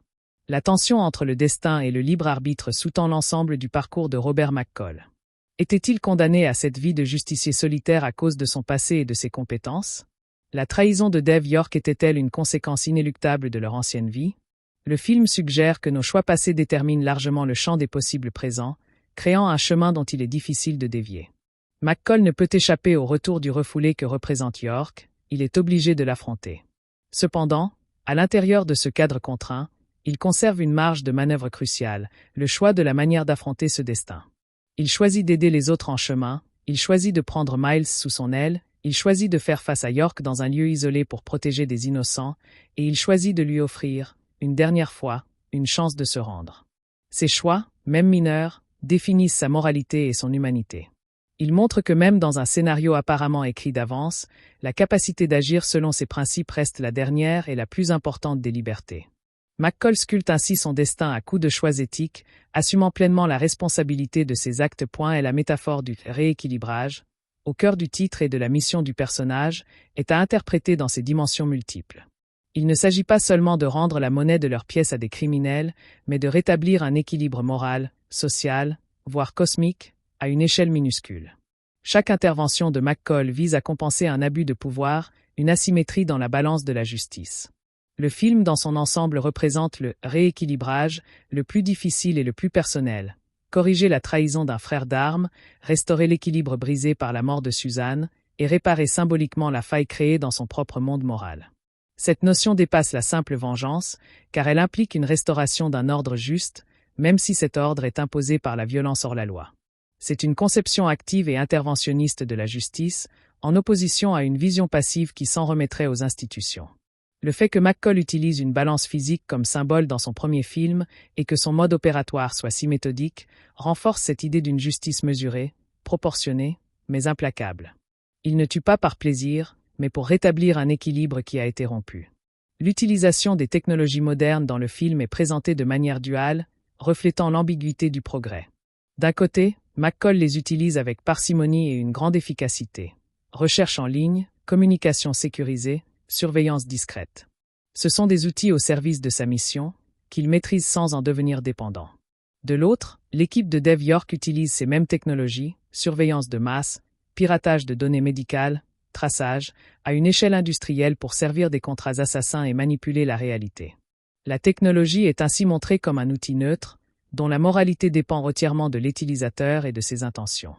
McCall, l'homme d'action traditionnel et physique, intègre ces outils modernes à son arsenal sans abandonner ses méthodes artisanales de combat et d'observation. Ce mélange fait de lui un hybride efficace, capable d'opérer à la fois dans le monde numérique et dans le monde physique le plus concret. Le film évite ainsi le piège de diaboliser la technologie, tout en pointant du doigt ses dangers lorsqu'elle est mise au service d'intérêts cyniques et sans contrôle éthique. La bataille entre McCall et York est aussi une bataille entre deux usages du savoir-faire technologique. La scène du restaurant, où McCall dîne avec Brian Plummer après la mort de Suzanne, est un chef-d'œuvre de retenue et d'émotion contenue. Les dialogues sont brefs, les non-dits énormes. Le chagrin de Brian est palpable, teinté d'une résignation qui contraste avec la colère froide qui anime McCall. Ce dernier endosse ici un rôle inhabituel, celui du consolateur, de celui qui écoute et partage silencieusement la douleur. Il est impuissant, lui qui est habitué à agir, face à une souffrance qu'aucune vengeance ne pourra véritablement apaiser. Cette scène montre les limites de son pouvoir, il peut punir les coupables, mais il ne peut pas réparer un cœur brisé, ni ramener l'être aimé. C'est un moment de profonde humanité qui rappelle que derrière la mission de vengeance se trouve une perte irrémédiable, un vide qui ne sera jamais comblé. Le contraste entre la détermination froide de McCall lorsqu'il parle de trouver les responsables et la douleur nue de Brian crée une tension dramatique poignante. Cette scène clave rappelle que les conséquences de la violence s'étendent bien au-delà des protagonistes directs, touchant des innocents qui n'ont d'autre choix que de continuer à vivre avec leur chagrin. Le film s'inscrit dans le sous-genre du « vieux lion », mettant en scène un héros âgé mais toujours extrêmement dangereux, confronté à un monde qui a changé. Cependant, il évite avec élégance le côté passéiste, réactionnaire ou nostalgique parfois associé à ce thème. McCall ne se plaint pas du « bon vieux temps ». Il observe le monde moderne avec lucidité et y intervient avec les outils d'aujourd'hui, VTC, Internet. Sa sagesse et son expérience sont présentés comme des atouts supérieurs à la force brute de la jeunesse. Il agit non par regret du passé, mais par un sens aigu des responsabilités dans le présent. Dev York, en revanche, représente peut-être une forme d'adaptation perverse à la modernité. Il a monnayé ses compétences sur le marché le plus lucratif, devenant un entrepreneur du crime. L'affrontement est donc moins entre l'ancien et le nouveau qu'entre deux conceptions de l'utilisation d'un savoir-faire ancien dans un monde moderne. McCall prouve que les valeurs anciennes, l'honneur, la loyauté, le code en restent pertinentes et nécessaires, et que l'âge confère une clarté morale et une détermination sans faille. Cette représentation positive du vieillissement est rare et précieuse dans le cinéma d'action grand public. La structure narrative en 3 actes est respectée avec rigueur, mais elle est fluidifiée et enrichie par les digressions humanistes et les missions secondaires. Le premier acte établit l'univers, la routine de McCall et son code, puis introduit le pivot tragique, la mort de Suzanne. Le deuxième acte est celui de l'enquête, de la découverte progressive de la trahison, entrecoupé des rééquilibrages secondaires qui maintiennent l'identité du héros. Le troisième acte est celui de la préparation, de la confrontation et de la résolution, culminant dans la tempête apocalyptique de Marchport. Cette structure classique offre un cadre rassurant et efficace qui permet au film d'explorer ces thèmes complexes sans perdre le spectateur en route. Elle sert de colonne vertébrale à un récit qui, autrement, pourrait sembler trop éclaté. La transition entre les actes est marquée par des moments charnières clairs, l'appel annonçant la mort de Suzanne, la découverte de la culpabilité de York, le départ pour Marchport, assurant une progression dramatique palpable.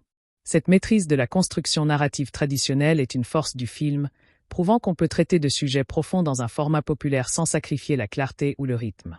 Le costume de Suzanne Plummer lors de sa dernière apparition à Bruxelles est un détail visuel porteur de sens. Vêtue de façon professionnelle et sobre, elle incarne la compétence, l'intégrité et le dévouement à la mission légale. Son assassinat dans ce cadre professionnel souligne la perversion totale de l'univers qu'elle investiguait. Un monde où les règles non écrites de la loyauté et du fair-play entre agents ont été abolies au profit et du meurtre froidement maquillé. Sa mort est le signe que l'ancien code, auquel McCall se raccroche encore, a déjà été piétiné par ceux qu'il a lui-même formés. Elle représente la fin de l'ère de la confiance, le point de non-retour qui oblige McCall à agir en dehors de toute institution, car l'institution elle-même est gangrenée.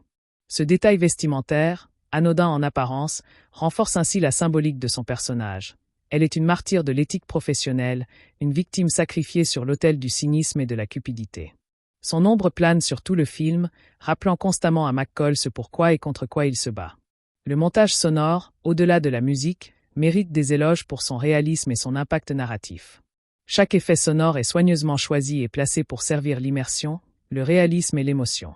Le bruit sec et cinglant d'un coup porté, le cliquetis caractéristique du pistolet d'alarme modifié par McCall, le grésillement des radios, le grondement sourd de l'ouragan qui monte en puissance, le silence étourdissant qui suit parfois une explosion. Chaque son est un élément de narration à part entière. Il renseigne sur la violence des impacts, la nature des objets, la tension de l'attente. Le son spatialisé dans les scènes d'action permet au spectateur de se repérer, de comprendre la trajectoire des projectiles ou les mouvements des personnages. Dans les scènes plus calmes, les bruits ambiants au vent, la pluie sur les vitres, le bourdonnement de la ville créent une atmosphère tangible et vivante. Ce travail minutieux sur le son contribue grandement à la crédibilité du monde dépeint et à l'immersion émotionnelle du spectateur, faisant de l'expérience audiovisuelle un tout cohérent et puissant.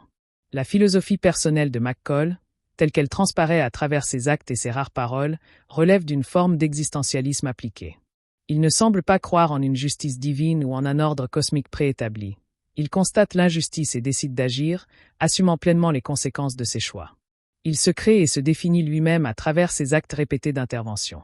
Sa célèbre habitude de donner un délai à ses adversaires, combien de temps, est l'incarnation de cette philosophie. Il offre un choix, une possibilité de rédemption, et c'est la réponse de l'autre qui déterminera son action, et donc, en un sens, qui il sera à ce moment précis, un exécuteur ou un homme qui épargne. Il vit dans l'instant de la décision, avec la pleine conscience de sa responsabilité. Cette vision du monde explique son calme et sa détermination. Il n'agit pas au nom d'une idéologie abstraite, mais en réponse à des situations concrètes, en fonction d'un code personnel qu'il s'est choisi. Cette quête de sens par l'action, même violente, est au cœur de son personnage et le rend profondément moderne, en dépit de ses méthodes archaïques. Le personnage de Dave York permet d'explorer avec nuance le concept de la banalité du mal, dans le contexte très spécifique du renseignement et des forces spéciales. Son équipe n'est pas composée de fanatiques ou de sociopathes assoiffés de sang, mais de professionnels hautement qualifiés qui ont rationalisé leur basculement.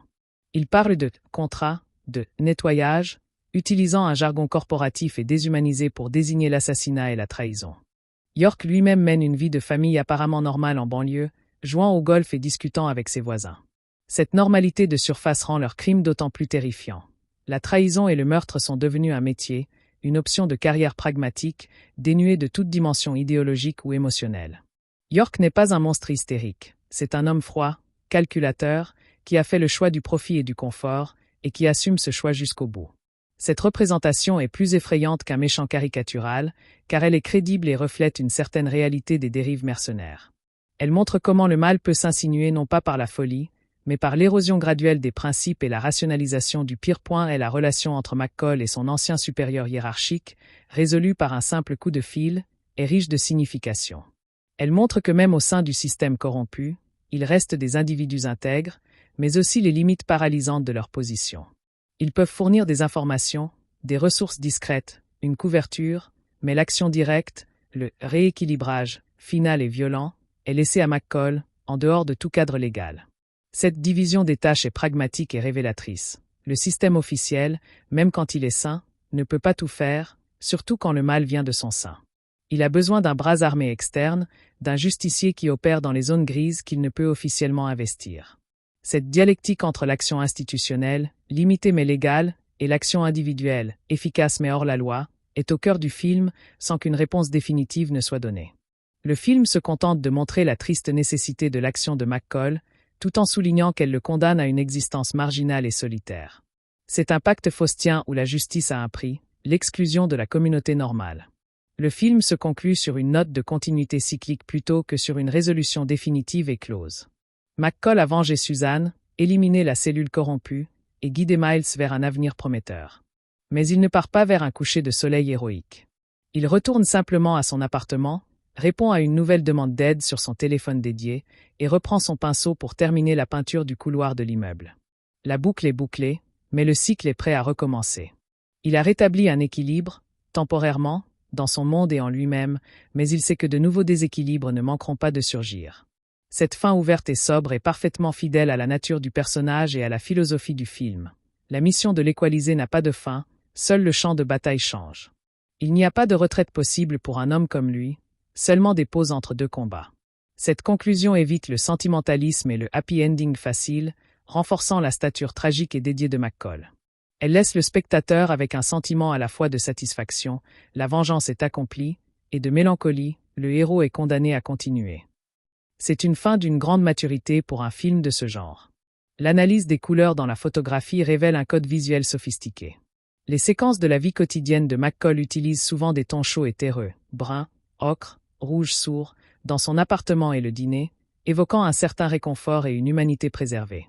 Les scènes d'enquête et de tension adoptent une palette plus froide, avec des bleus et des verts glauques, notamment dans les éclairages fluorescents des bureaux ou la nuit urbaine.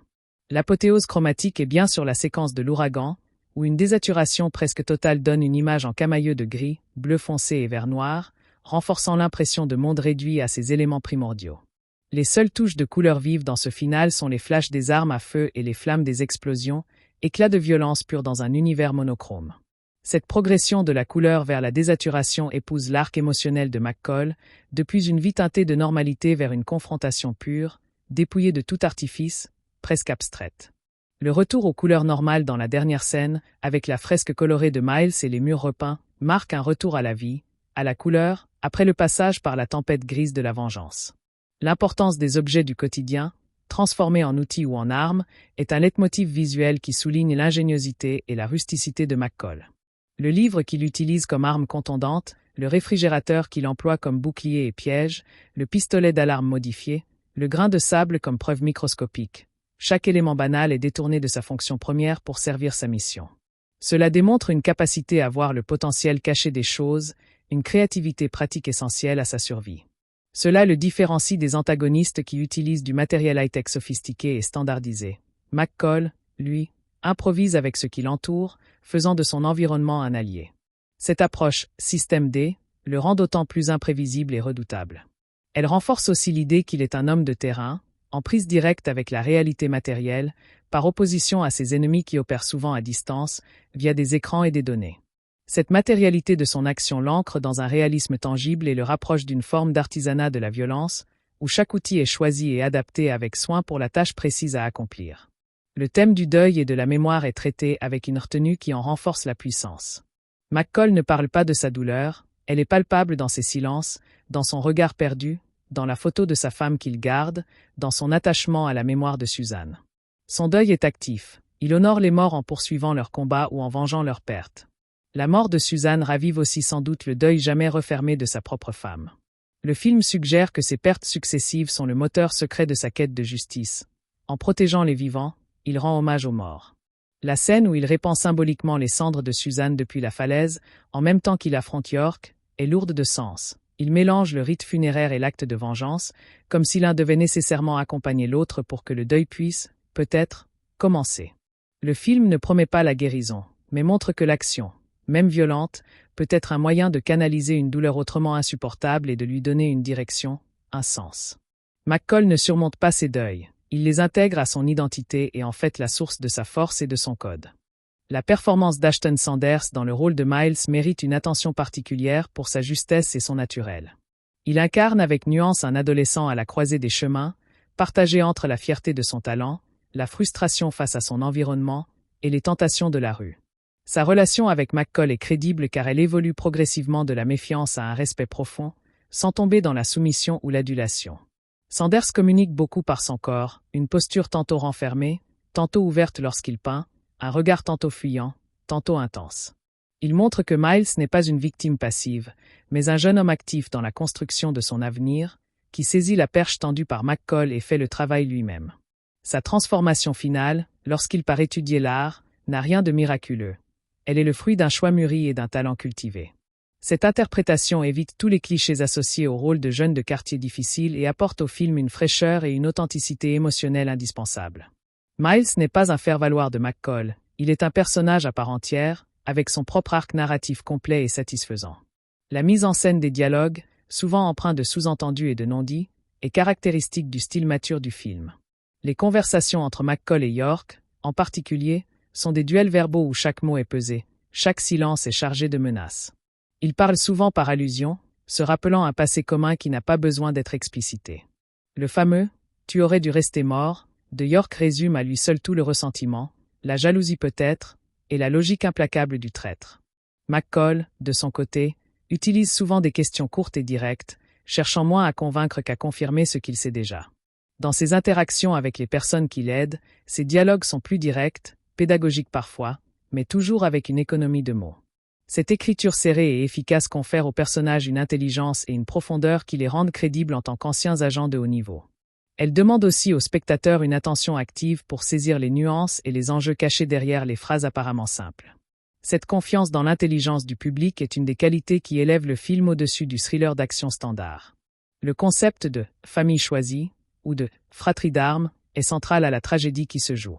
McCall, Suzanne et York formaient autrefois une famille professionnelle, liée par la confiance absolue et les dangers partagés. La trahison de York est donc un parricide symbolique, une rupture du lien le plus sacré dans leur monde. La quête de McCall pour venger Suzanne est aussi un acte de loyauté envers cette famille disparue. En parallèle, il tente de construire une nouvelle connexion, quasi paternelle, avec Miles, une famille choisie sur des bases différentes, le mentorat, la transmission. Cette dynamique montre le besoin humain de McCall de remplacer les liens brisés, de trouver un nouveau sens à sa loyauté et à sa protection. La fin du film le laisse dans une position ambiguë. La famille de sang, York, est détruite, la famille de cœur, Suzanne, est morte, la famille choisie, Miles, part vers son avenir. Il reste seul, mais peut-être avec la satisfaction d'avoir honoré les anciens liens et d'avoir favorisé la création d'un nouveau.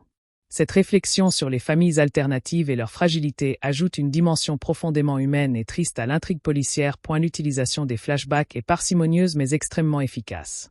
Brève et souvent sans dialogue, il montre des fragments de la fraternité passée entre McCall, Suzanne et York, des regards complices, des opérations réussies, une confiance mutuelle. Leur brièveté les rend d'autant plus poignants. Ils sont comme des éclairs de mémoire qui traversent l'esprit de McCall, rappelant ce qui a été perdu et accentuant l'amertume de la trahison. Ils ne servent pas à donner des explications lourdes, mais à évoquer une ambiance, un sentiment. Le contraste entre ces images du passé, où York semble fiable et loyal, et sa froideur calculatrice dans le présent est frappant. Ces flashbacks aident aussi le spectateur à comprendre l'intensité du lien brisé, et pourquoi cette trahison est si personnelle pour McCall. Ils sont souvent insérés à des moments clés de l'enquête ou de la confrontation, comme pour rappeler la motivation profonde, émotionnelle, derrière la quête de vengeance rationnelle. Cette économie de moyens dans l'utilisation du passé est une leçon de narration efficace. La scène d'ouverture dans le train en Turquie est un prologue parfait qui résume en quelques minutes l'essence du personnage et du film. McCall n'agit pas immédiatement avec violence.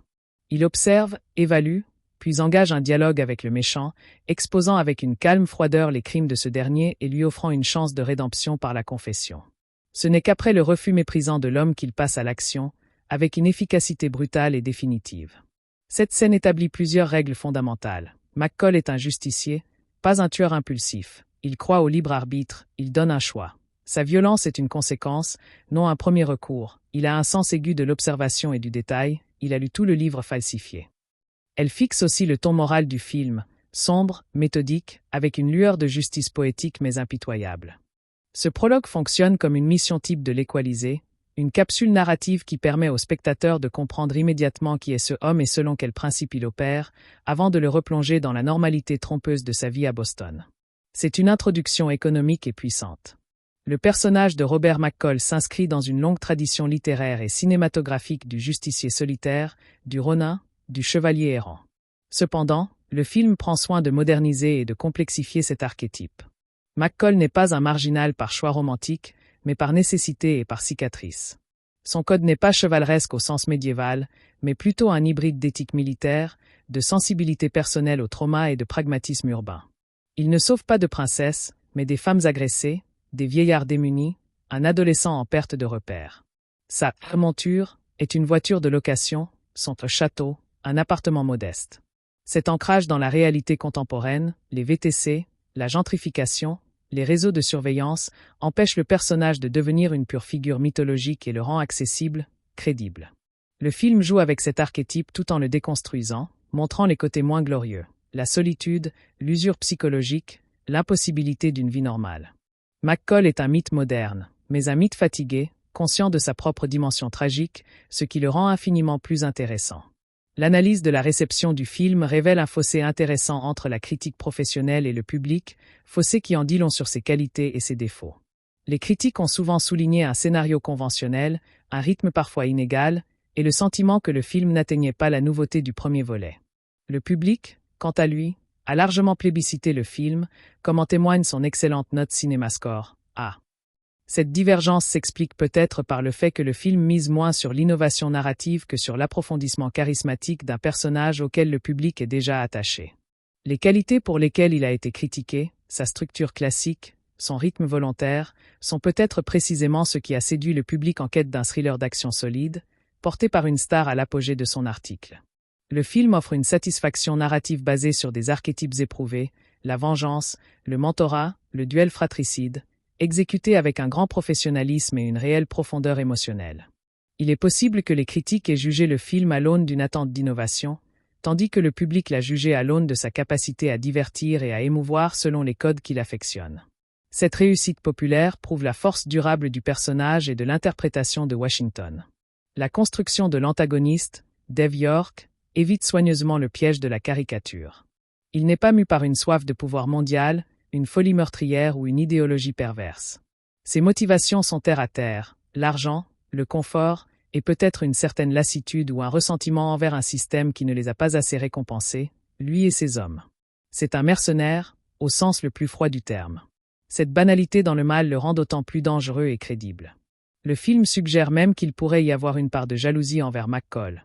Celui-ci a réussi à disparaître, à se forger une nouvelle vie, tandis que York est resté pris dans l'engrenage, choisissant la voie la plus lucrative pour en sortir. Leur confrontation finale n'est donc pas un combat entre le bien et le mal absolu, mais entre deux conceptions de la vie après le service. L'une tournée vers la rédemption par le sacrifice pour les autres, l'autre vers l'enrichissement personnel par le crime. Cette nuance rend le conflit plus dramatique et intellectuellement stimulant. York n'est pas un repoussoir facile. Il est un miroir déformant de ce que McCall aurait pu devenir, ce qui rend chaque interaction entre eux chargée d'une tension tragique et d'une tristesse palpable. Le travail de la caméra d'Oliver Wood mérite d'être souligné pour sa versatilité et son service à la narration. Elle adopte des styles différents selon les séquences. Pour la vie quotidienne et les scènes de dialogue, elle est souvent stable, en plan large ou moyen, observatrice, laissant les acteurs occuper l'espace. Pour les séquences d'action, elle peut devenir plus dynamique, suivant les mouvements avec des travelling fluides ou des plans serrés sur les impacts, mais en préservant toujours une lisibilité géographique essentielle. La caméra se fait parfois subjective, adoptant le point de vue de McCall lorsqu'il observe ou analyse une scène, nous immergeant dans sa perception hyper-alerte du monde. Dans la séquence de la tempête, les mouvements de caméra deviennent plus erratiques, secoués par le vent, participant au chaos ambiant. Ce choix technique renforce l'immersion et la sensation de danger physique. La composition des plans est aussi soignée, utilisant souvent des cadres dans le cadre, portes, fenêtres de voiture, pour isoler McCall, souligner sa solitude ou son statut d'observateur. Ce travail visuel intelligent et varié contribue grandement à la richesse de l'expérience cinématographique et à la caractérisation du protagoniste. En conclusion, Equalizer 2 se révèle être une suite plus qu'honorable qui dépasse le statut de simple produit dérivé pour approfondir de manière significative la psychologie de son héros. En centrant le conflit sur une trahison intime et en étoffant la dimension humaine de McCall à travers son mentorat de Miles, le film donne une épaisseur émotionnelle et morale à son récit de vengeance. Porté par la performance magnétique et nuancée de Denzel Washington, servi par une réalisation sur d'Antoine Fuqua et une photographie soignée, il offre un divertissement d'action intelligent et réfléchi. S'il emprunte des chemins narratifs parfois conventionnels, il les parcourt avec une telle maîtrise technique et une telle profondeur de caractère qu'il en devient bien plus qu'un simple thriller. C'est une méditation sombre et puissante sur les conséquences du passé, le poids de la loyauté, la quête de rédemption et le coût de la justice personnelle dans un monde déséquilibré. Le film réussit le pari difficile de satisfaire les attentes du genre tout en proposant une étude de caractère riche et mémorable, solidifiant ainsi le statut de Robert McCall comme l'un des justiciers les plus charismatiques et complexes du cinéma contemporain.